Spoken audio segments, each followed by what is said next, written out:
Thank you very much, everyone. I would like to start my presentation with thanking IBJA for inviting me here today to speak with all of you. I would not take too much time. I'm sure it's a lunch time, so I'll not take a very long time, but would like to just brief you about what Responsible Jewelry Council is and how it is important to gold fraternity.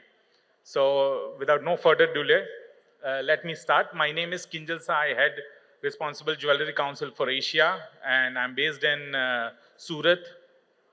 Uh, Responsible Jewelry Council is a not-for-profit organization headquartered in UK, and we have a standards for the ethical business practices, which is actually applicable from mines to retail to 5 streams, including gold, silver, platinum metal, color gemstones, and diamonds.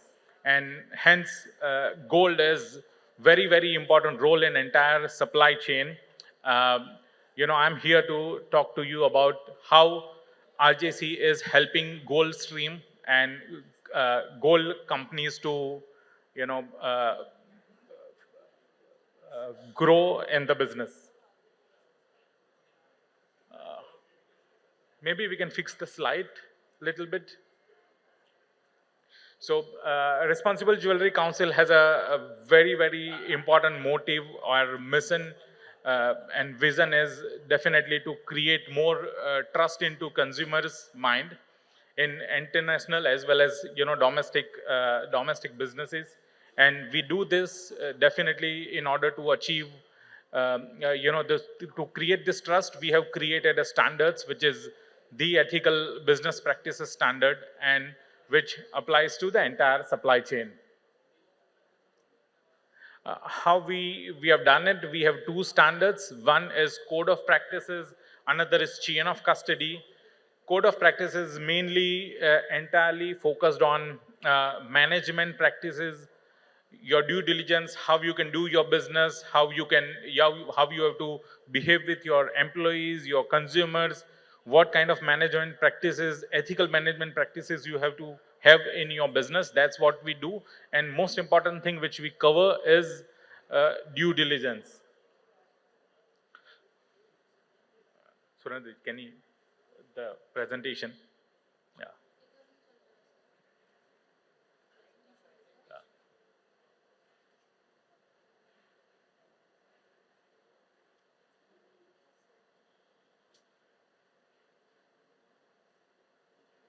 So as I can say, that due diligence is very important, and due diligence of your supply chain has been playing very, very important role in supply and also the ethical business practices. So that's very important nowadays.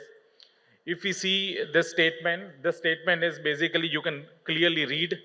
I'm not going to read it, but most important thing is that this statement has been made by McKinsey, which is world largest consulting firm. Now, they clearly, with this thing, we can clearly see that ethical business practices role is going to come more and more in entire supply chain, and that's the way through which we are going to even focus or address more and more consumers.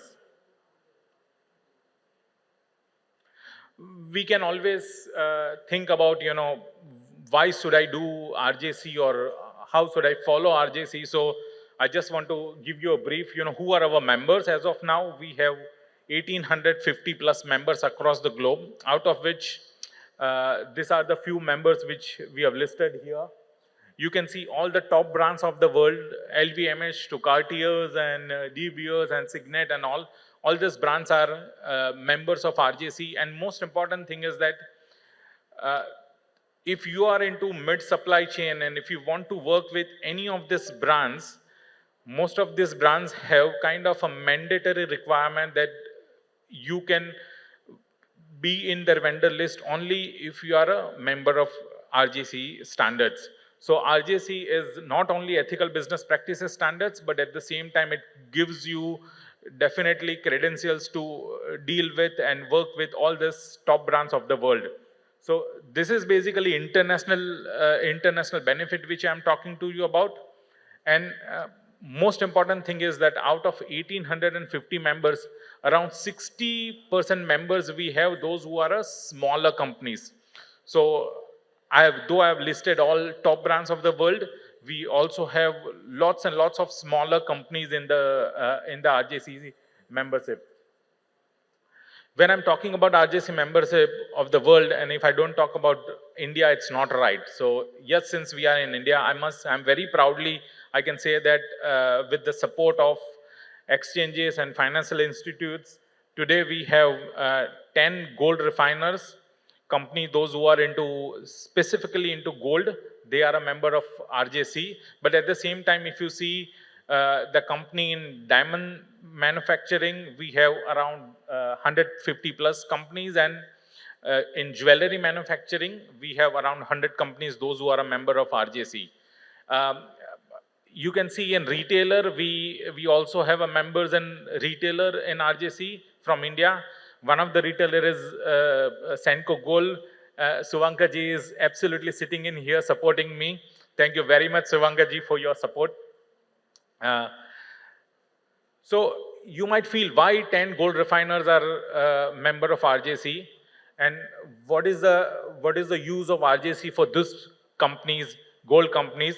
That's what I'll take you through in my next slides. But if you see in most important figures which are mentioned, at the below,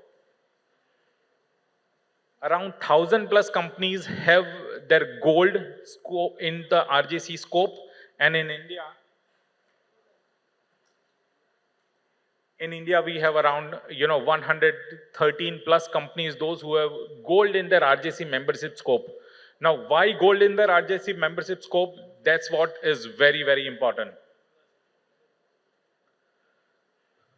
So why companies are joining RJC? So couple of years back, when exchanges and financial institutes were searching for right partner to partner with and to strengthen our Indian gold stream industry, lot of the exchanges or major exchanges, I can say commodity exchanges, particularly MCX and BSE and also NSE, they partner with us. And as of now, if you see under MCX, it is mandatory if you want to become a member, you as a gold refiner, if you want to become a eligible gold refiner under Indian gold refining scheme with MCX. Out of their 3 criteria of financial and technical audit, third criteria is OECD due diligence alignment, which I can proudly say that all the gold refiners, those who are right now member of RJC, and they are also gold refiners, those who are eligible under India Good Delivery List program. So if you want to become eligible under India Good Delivery List program for MCX or also for BSE or for NSE, RJC is the only vehicle right now through which you can easily do it, and you can always count on my support, since I am in India and heading Asia from India. So these are basically importance for domestic businesses if you want to do RJC, or why you have to do RJC.